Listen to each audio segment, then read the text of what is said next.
Muy buenos días a todos, bienvenidos al devocional de esta semana. La palabra que vamos a estar leyendo el día de hoy se encuentra en Efesios capítulo 2, de los versículos 4 al 10, y describen justamente cuál es el acto maravilloso de salvación que Dios hizo en nuestras vidas y cómo nosotros debemos, se supone, responder a ese acto de salvación.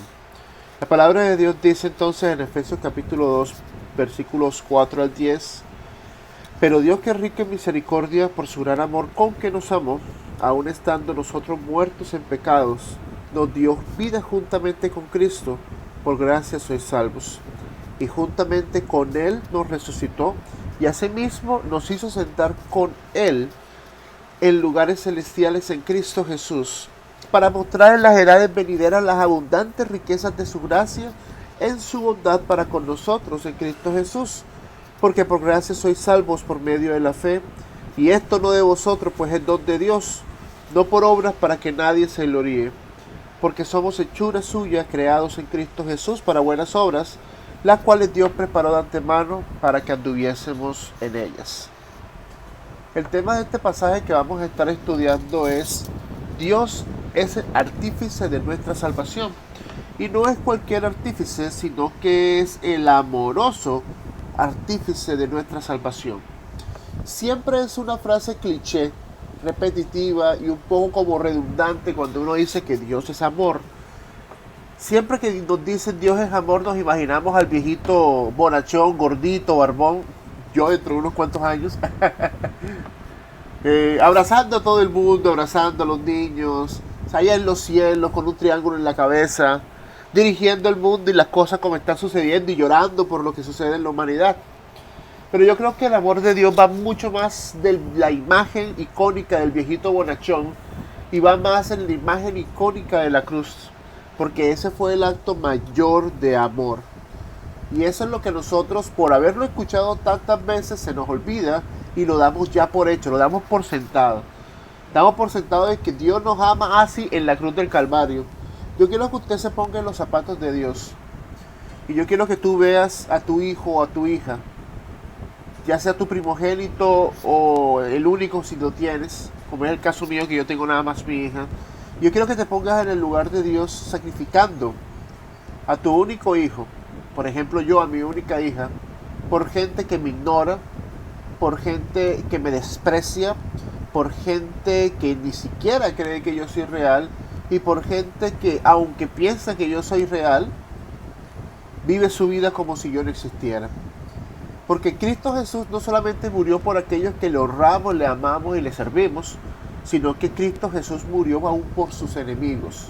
Y eso Cristo lo dice en una de sus parábolas. Cristo Jesús dice: ven acá, si tú coges y amas a tu amigo, a tu prójimo, cualquier persona hace eso.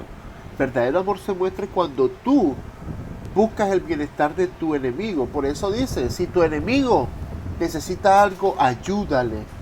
Si tu enemigo necesita auxilio, auxíliale. Y ese es el todo de, por ejemplo, la parábola del buen samaritano. El buen samaritano no fue buen samaritano porque ayudó a un tipo en necesidad solamente. Fue buen samaritano porque ayudó a alguien que se supone lo despreciaba, lo menospreciaba, lo humillaba y lo consideraba su enemigo. En eso consiste la parábola del buen samaritano. Y eso es justamente lo que Dios hizo por nosotros. Por eso Dios es el amoroso artífice de nuestra salvación, y ese amor se muestra primero en que Dios tuvo misericordia de nosotros. ¿Y qué es la misericordia sino darle a la persona lo que necesita y no lo que ella merece? A nosotros se nos olvida eso. La palabra del Señor nos dice en el versículo 4: pero Dios, que es rico en misericordia por su gran amor con que nos amó. La misericordia de Dios fue movida por su amor. Y Dios decidió que aunque yo merecía perderme, Él me iba a auxiliar. La palabra del Señor nos dice en Romanos 3:23: por cuanto todos pecamos, estamos destituidos de la gloria de Dios. Ni usted ni yo somos buenos, ni usted ni yo somos santos. Usted y yo, si hemos creído en la obra redentora de Cristo Jesús y en la salvación por la fe que Él nos ofrece, Aún siendo hijos de Dios y teniendo el Santo Espíritu de Dios en nuestras vidas, vamos a equivocarnos y la vamos a embarrar. ¿Sí? Y muchas veces ni siquiera la vamos a embarrar, sino también la vamos a poposear. Muchas veces, yo la he poposeado demasiadas veces con el Señor, diría yo. Y aún sabiendo Dios que después de ese acto de salvación yo lo iba a hacer, aún así Él decidió, antes de que este mundo fuera fundado, de que Él iba a sentir misericordia por mí y por ti, y que iba a entregar a su Hijo para que Él fuera la salvación por nuestros pecados. Hay algunas personas que no entienden ese concepto de salvación. En los devocionales anteriores hablábamos que David decía que el sacrificio y la expiación tú no quieres. La expiación era un sacrificio que se hacía anualmente por los pecados del pueblo y se hacía en el tabernáculo. El tabernáculo era el santo templo de Dios. Primero fue un tabernáculo y luego fue el templo que Salomón el rey, el hijo de David, hijo de Betsabé por cierto, cogió y construyó. Esa es otra historia muy bonita. Como un hombre como Salomón, producto de una relación ilícita, porque sí, Betsabé se casó después con David, gloria a Dios, amén, aleluya, qué bueno, y David fue restaurado, pero David y Betsabé no se supone que debían estar juntos, y un hijo de una relación ilícita, extraña, rara, que después la legalizaron al David casarse con Betsabé, ese hijo de esa relación fue Salomón. El primer hijo que David y Betsabé tuvieron, él murió. Esa fue la consecuencia del pecado de David, tristemente, la verdad. Pero entonces Dios renovó su pacto con David a través de Salomón. Y es bonito pensar cómo un hombre nacido de esa situación, nacido de esa relación, fue el elegido por Dios para coger y construir el templo. Mira lo que es la misericordia y lo que es el amor de Dios, no solamente con nosotros, sino también con nuestros hijos. ¿Sí? Entonces, primero el sacrificio se hacía en el tabernáculo y luego cuando David edificó el templo, en el templo. Bueno, a nosotros nos cuenta Hebreos que Cristo Jesús es el sacrificio perfecto. Cristo Jesús padeció una sola vez y para siempre por nosotros. Y ya no hay más nada que hacer. Por eso el sacrificio de Cristo Jesús es absolutamente perfecto. Primero porque es irrepetible. Segundo porque es un sacrificio completo. Es decir, no es por años, sino que cumple el pagar el precio de mi pecado por siempre. Por eso Romanos 6:23 nos dice a nosotros, la paga del pecado es la muerte, pero el regalo de Dios es la vida eterna en Cristo Jesús. Nosotros no merecíamos de parte de Dios absolutamente nada. Y yo quiero que usted y yo nos convenzamos de eso. Ni usted ni yo merecíamos absolutamente nada de parte de Dios. La gente coge y dice, no, que él es una persona buena. Cristo Jesús, en el joven rico, la historia, si usted la leyó en los devocionales anteriores, ¿qué le dijo Cristo Jesús al joven rico? No hay bueno ni el uno, ¿por qué me llamas bueno? Cuando el joven rico le dijo bueno a Cristo, lo estaba reconociendo como Dios. Porque el único bueno es Dios. Ni usted ni yo jamás de los jamases, ni ninguna persona en este planeta, jamás de los jamases será lo suficientemente bueno para poder alcanzar la salvación en solo. No hay Buda, no hay Mahoma, no hay líder religioso que valga frente a esa verdad. Porque el estándar de Dios es la santidad perfecta y absoluta, y es una santidad que usted ni yo, ni siquiera cuando nacemos, que no tenemos conciencia de lo que hacemos, tenemos. Por eso es que Dios tiene que obrar por misericordia y por amor. Ahora, eso que Dios hizo de obrar con misericordia y con amor nos lleva al segundo punto. Dios, como amoroso artífice de nuestra salvación, nos dio vida en Cristo Jesús. Y eso lo vemos en el versículo 5 y el 6. Aún estando nosotros muertos en pecados, nos dio vida juntamente con Cristo, por gracia sois salvos. Y juntamente con Él nos resucitó. Y esto es súper interesante. ¿Por qué razón? Porque mucha gente piensa que el coger y creer en Dios y recibir la salvación de Dios es para que Dios componga mi vida. Es para que Dios cambie mi vida.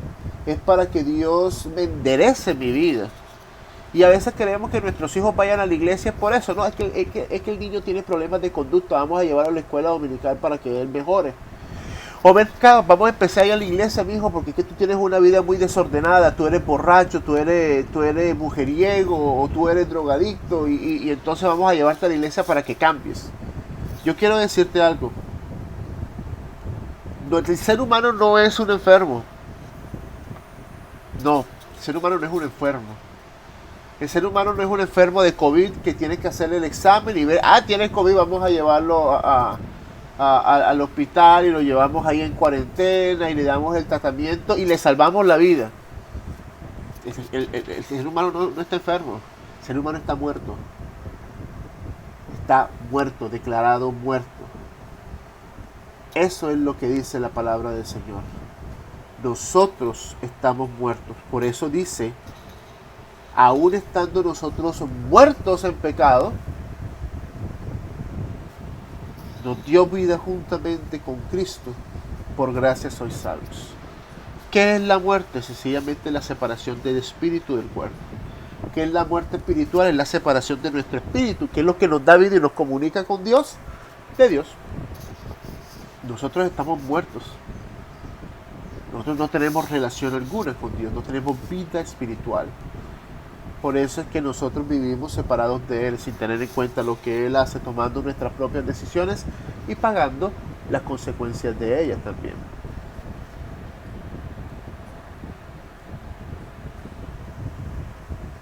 Ya que te he dejado caer ese pensamiento, que te caiga ahí en el estómago y en la mente, te voy a decir qué es lo que Dios hace con nosotros. Nosotros somos ese paciente que está muerto, literal. No solamente muerto cerebralmente, sino literal. No respiramos. ¿Sí? Nosotros no sentimos, espiritualmente hablando, todo esto. Nosotros estamos pudriéndonos en nuestro cuerpo. Ya el hedor del cuerpo está saliendo. Y ahí, en ese momento, cuando nosotros, por la misericordia de Dios, recibimos el don de la salvación a través de Cristo Jesús, Dios lo que hace es una resurrección. Usted y yo éramos Lázaro. Nosotros éramos Lázaro. Usted y yo no éramos un enfermo. Usted y yo no éramos el ciego, no éramos el cojo, ni éramos el paralítico. Usted y yo éramos Lázaro, muertos, podridos, y por su misericordia y su poder resucitados. Yo sé que suena feo decirlo de esa manera, pero yo creo que las cosas tienen que ser claras. Creo que las cosas tienen que ser claras. Dios no está interesado en cambiar tu vida. Dios quiere darte una nueva vida. Dios no quiere cambiar tu carácter. Dios quiere darte un nuevo carácter. Dios no quiere que tú te portes bien. Dios lo que quiere es salvarte. Y como consecuencia natural de esa resurrección, y al tener el Espíritu de Dios en nuestra vida, el cambio de conducta es sencillamente un resultado natural de estar vivo. Por eso en devocionales pasados yo te decía, si tú eres hijo de Dios y tú pecas y no sientes nada, tienes un problema serio, porque o estás bien consumido por tu propio pecado y por tus malas decisiones, o usted sencillamente no es hijo de Dios. Porque lo normal cuando uno tiene el Espíritu de Dios es que le pese pecar. Lo normal cuando uno tiene el Espíritu de Dios es obedecer al Espíritu de Dios. Lo normal cuando uno tiene el Espíritu de Dios es sencillamente vivir en la luz de Cristo Jesús. Es un resultado natural. Hay gente en las iglesias que se enfocan mucho en cámbiate la ropa, cámbiate la vestimenta. ¿Por qué estás haciendo esto? No hagas, quítate, ponte. Pero ¿por qué sigues haciendo eso? Y no se preocupan por lo más importante. Ven acá. Usted ha recibido por la fe el regalo de la salvación en Cristo Jesús. Ven y le explico en qué consiste. Y esto es justamente lo que Pablo está haciendo con los efesios. Lo que él está haciendo es explicándole que nosotros necesitamos salvación y que Dios en su amor nos las dio. Primero, teniendo misericordia de nosotros, y segundo, dándonos vida nueva en Cristo Jesús. Pero no solamente nos dio vida nueva en Cristo Jesús y nos resucitó y ya tienes vida y ahora ¿qué es de mi vida? No sé. No, mira, nos dio un propósito. Nos dio un propósito. Versículo 6 dice, y juntamente con Él nos resucitó y asimismo nos hizo sentar con Él en lugares celestiales en Cristo Jesús, para mostrar en las edades venideras las abundantes riquezas de su gracia en su bondad para con nosotros en Cristo Jesús. Y todo es en Cristo. porque todo es hecho en Cristo, a través de Cristo y por Cristo Jesús. Pero lo interesante es que Dios tuvo misericordia de nosotros para salvarnos. Dios nos resucitó y nos dio vida nueva en Cristo, pero también nos sentó en lugares celestiales junto a Él. Y eso significa sencillamente que nos dio a nosotros un estatus. Y el estatus nuestro es hijos. Por eso es que llamamos hermano en Cristo a la persona que cree, que es parte de la familia espiritual. ¿Por qué lo llamamos hermanos? Porque somos hijos del mismo Dios, salvados con la misma obra redentora y estamos juntos sentados al lado de Cristo Jesús en los lugares celestiales. Tenemos un estatus ahora. Por eso a mí me gusta mucho cuando también el libro de Efesios nos dice que ya nosotros no somos extranjeros, ni tampoco somos el vecino, porque eso es lo que significa el advenedizo. Ya no somos extranjeros, sino que somos ciudadanos celestiales. Ya no somos el vecino que no tiene derecho sobre la casa, sino que nosotros somos parte de la familia de Dios, somos hijos de Dios y tenemos derecho, tenemos poder sobre esa casa. Y cuando hablamos que tenemos derecho y poder, no es que yo voy a hacer lo que se me da la gana sobre ella, sino de que yo soy heredero con Cristo Jesús de las promesas de Dios. Soy heredero en Cristo Jesús de la misericordia de Dios. Soy heredero en Cristo Jesús de la salvación eterna de Dios. Y soy heredero en Cristo Jesús del amor incondicional que Dios tiene por su Hijo, que ahora lo tiene también por mí. Y eso me hace pensar mucho en la parábola del Señor donde decía, ¿qué padre teniendo su hijo hambre le da serpientes en vez de peces?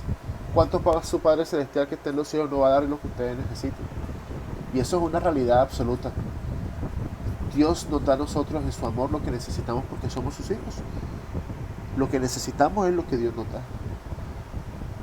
Eso es lo que nosotros necesitamos. A mí me pesa eso porque hay muchas cosas que yo necesito que yo no quiero, pero es lo que necesitamos. A veces yo veo a mi hija que no quiere desayunar y la obligamos a desayunar, pero cómase esto, que esto la va a alimentar, que le va a ayudar a crecer. Hombre, desayunar es bueno. Ella no quiere desayunar, toca obligarla a desayunar. Así nos pasa a nosotros también.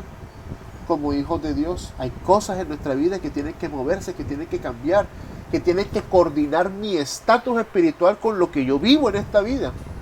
Y Dios dice, hombre mío, ven que vamos a corregir eso. Y uno no quiere y está peleando con él y empiezan las discusiones de padre e hijo. Pero Dios es un Dios amoroso, que nos dio un estatus, nos dio un propósito, nos dejó sentados al lado de Cristo Jesús, lo que nos deja a nosotros en el lugar de hijo, nos deja a nosotros en el lugar de heredero, nos deja a nosotros en el lugar que le corresponde a Cristo Jesús, porque nosotros estamos en Él. Algo muy interesante que se repite constantemente en este pasaje es que Dios nos dio su salvación por su gracia.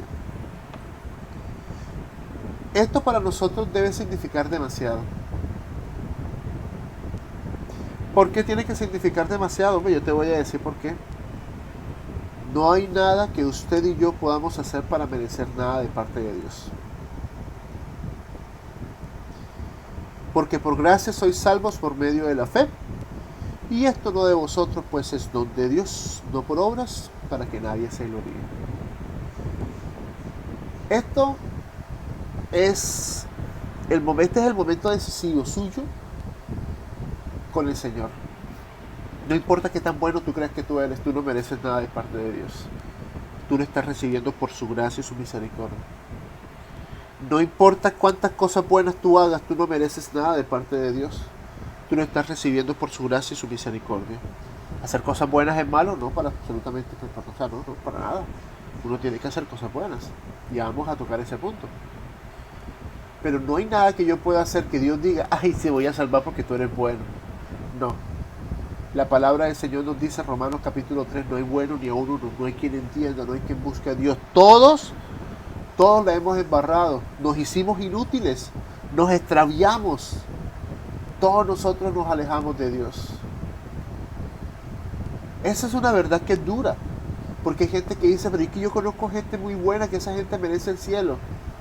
Nadie merece el cielo.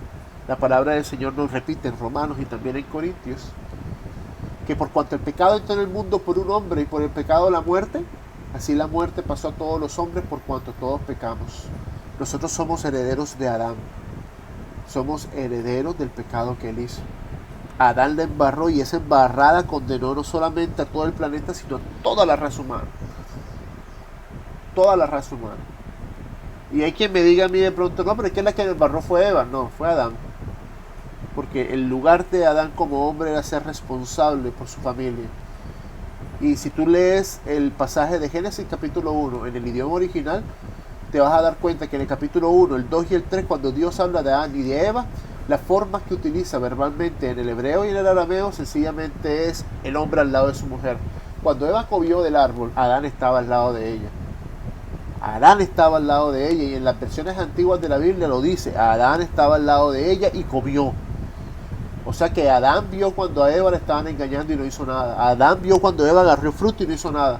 Adán vio cuando la comió, no hizo nada, y lo peor, comió con ella. Ni para decir, ¿sabes qué? Me voy a hacer loco y yo me voy, como hacen a veces los hermanitos. No, embárrala tú, yo no me voy a meter en ese cuento. No, nada, Adán se quedó ahí. El hombre es responsable por su hogar. Así de sencillo. Sí, la mujer sabia edifica la casa, pero el hombre es responsable por su hogar, y las decisiones que se toman en el hogar son responsabilidad del varón, porque para eso se supone que es el líder del hogar. Donde no hay un varón, pues la mamá es el líder, obviamente, pero se supone que en un hogar donde hay papá y mamá, el papá es el líder del hogar, y el líder no es solamente el que manda y el que da las órdenes, sino el que lidera con el ejemplo. Y Adán no dio el ejemplo, sino que por el contrario desamparó a su mujer, no la guió como debía, y Dios lo hizo responsable de lo que ella hizo. Porque para rematar le echó la culpa a ella, que es lo peor del cuento. Y en últimas a Dios, la mujer que tú me diste a mí, eso que Adán hizo en el jardín del Edén, a todos los seres humanos se nos ha transmitido el pecado. Por lo tanto, ninguno de nosotros merecemos de parte de Dios nada, porque el pecado nos separa eternamente de Dios. Y no hay nada bueno que yo haga para salvarme. Jeremías lo dice, mis obras son como trapos de inmundicia delante del Señor. Entonces yo pido auxilios a la misericordia de Dios expresada en la salvación que Él ofrece a través de Cristo Jesús. Por eso es que la palabra del Señor dice en Juan 3:16, porque de tal manera amó Dios al mundo que ha dado a su Hijo unigénito, para que todo aquel que en Él cree no se pierda, mas tenga vida eterna. Por eso, porque no hay nada que nadie pueda hacer, sino que Dios es quien ofrece la salvación necesaria para el ser humano. En eso consiste el acto de salvación, creer que Cristo Jesús murió por mis pecados porque yo no podía hacer nada al respecto.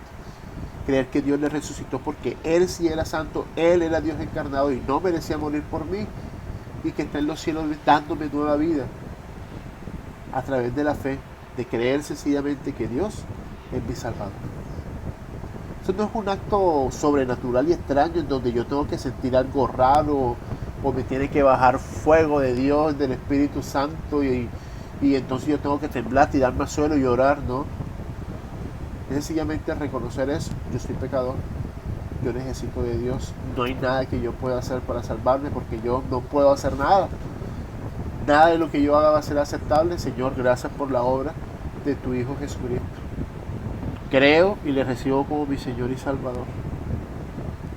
Por favor, cambia mi vida, dame nueva vida en Cristo Jesús. Y el cambio posterior es el que el versículo 10 nos cuenta.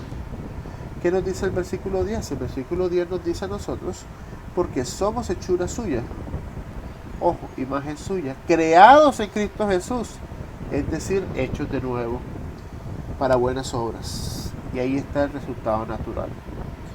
Lo que tú quieres ver en las personas cuando van a la iglesia es el resultado natural, no de ir a la iglesia, sino de recibir nueva vida en Cristo Jesús. Dios nos recreó en Cristo para buenas cosas, porque somos hechuras suyas creados en Cristo Jesús para buenas obras, las cuales Dios preparó de antemano, ¿para qué? Para que anduviésemos en ellas. Lo natural es que yo siga los pasos que Dios me delimitó. Lo natural es que yo obedezca lo que Dios me dice. Lo natural es que yo ande como hijo y me comporte a la altura del cargo que yo tengo. Los cambios no vienen porque tú vayas a la iglesia. Los cambios vienen porque Dios te dio nueva vida en Cristo Jesús. Los cambios no vienen porque tú leas la Biblia o hagas este devocional. Los cambios vienen porque recibiste la vida nueva que te da Cristo Jesús a través de la muerte suya en la cruz Y el Espíritu de Dios ahora está en ti y te da sabiduría e inteligencia para entender esta palabra, pero también para ponerla por obra. Por eso Dios es el artífice de nuestra salvación, porque Dios se motivó a salvarnos, buscó la forma para salvarnos, concretó la salvación que nos la dio como un regalo natural de Él y nos ha dado la oportunidad de servirle y honrarle a través de nuestra vida nueva. Para mí esto es pesado, es duro. Esto es un devocional que yo hace años hice, te lo hice el 6 de abril de 2018, pero cada vez que yo necesito reforzar esto en mi vida, cada vez que yo lo necesito reforzar, yo vuelvo a este devocional, porque yo menosprecio la misericordia de Dios, yo menosprecio el lugar donde Dios me sentó, y porque yo menosprecio las buenas obras para las que Él me ha preparado. Y cuando eso sucede, yo tengo que regresar a su palabra y tengo que regresar a ver qué es lo que Dios hizo por mí. Y entonces decirme, Señor, perdóname porque yo definitivamente la embarré aquí. Yo estoy haciendo mal, me estoy equivocando, no estoy portándome a la altura y estoy haciendo lo que debe ser. Este devocional para mí es pesado, es fuerte, siempre ha sido muy fuerte. Siempre ha sido muy fuerte porque ahora como papá yo pienso en mi hija. Y yo digo, yo sería capaz de dar a mi hija el sacrificio por gente que me desprecia. Yo no lo haría, pero Cristo lo hizo por amor. Dios lo hizo por amor y nos entregó a Cristo Jesús. Yo haría parte de mi familia gente que me desprecia. Dios lo hizo, nos sentó en lugares celestiales junto a Él. Yo buscaría el bienestar de gente que ni siquiera cree que yo existo, pues Dios preparó de antemano obras para que anduviésemos en ellas. Y nos dio a su Espíritu Santo para que estuviese con nosotros. Eso nos da que pensar mucho. Te la dejo ahí, me la dejo a mí también.